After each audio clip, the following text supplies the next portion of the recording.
السلام علیکم عزیز طلباء و طالبات، امید ہے آپ لوگ خیریت سے ہوں گے، خوش و خرم ہوں گے اور بھرپور طریقے سے دل لگا کر اپنی تعلیم خصوصاً اردو زبان پڑھنے کی طرف توجہ دے رہے ہوں گے۔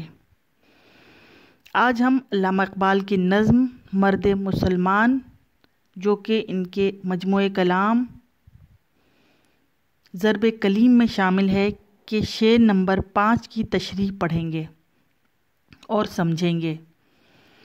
کسی بھی شعر کی تشریح لکھتے ہوئے ہم سب سے پہلے حوالہ متن دیتے ہیں۔ اس کے حوالہ متن میں آپ یہی لکھیں گے کہ یہ ہمارے قومی شاعر علامہ اقبال کی نظم مرد مسلمان کا شعر ہے، جو کہ ان کے مجموعہ کلام ضرب کلیم میں شامل ہے۔ قدرت کے مقاصد کا یار اس کے ارادے، دنیا میں بھی میزان قیامت میں بھی میزان۔ مشکل الفاظ کے معنی لکھ لینے سے شعر کی تشریح کرنا آسان ہو جاتا ہے۔ قدرت کا مطلب فطرت یا نیچر۔ مقاصد مقصد کی جمع ہے۔ عیار کسوٹی یا معیار، وہ کسوٹی جس پہ سونے کو پرکھتے ہیں۔ میزان ترازو، پورا اترنے والا، اس کے مرادی معنی ہے پورا اترنے والا۔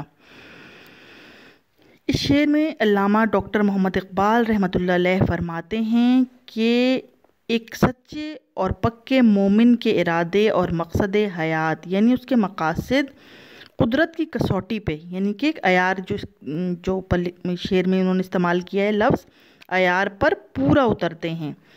وہ دنیا میں بھی پورا اترتا ہے اور روز حشر یعنی قیامت والے دن بھی وہ اس معیار پر پورا اترتا ہے۔ ظاہر ہے جب ایک مومن مسلمان اپنی پوری زندگی اللہ اور اس کے رسول کے بتائے ہوئے راستے پر چلے گا تو وہ دنیا میں بھی اس میزان پر پورا اترے گا، اس کسوٹی پہ پورا اترے گا جو اللہ تعالیٰ نے ایک مومن کے لیے مقرر کر دیا ہے، اور آخرت والے دن بھی وہ اس معیار یا کسوٹی پر پورا اترے گا۔ یعنی ایک مومن کا کوئی کام اللہ کی مرضی کے خلاف نہیں ہوتا۔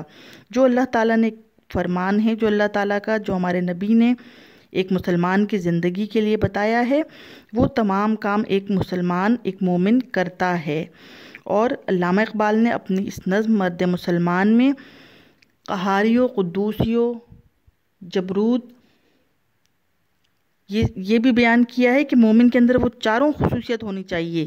وہ چاروں خصوصیات جو علامہ اقبال نے اپنے پہلے شعر میں بیان کی ہیں، قہاریو، غفاریو، قدوسیو، جبروت، یہ چاروں عناصر مسلمان کے اندر ہونے چاہیے، جب بھی وہ دنیا میں بھی میزان پر پورا اترے گا اور قیامت میں بھی پورا اترے گا۔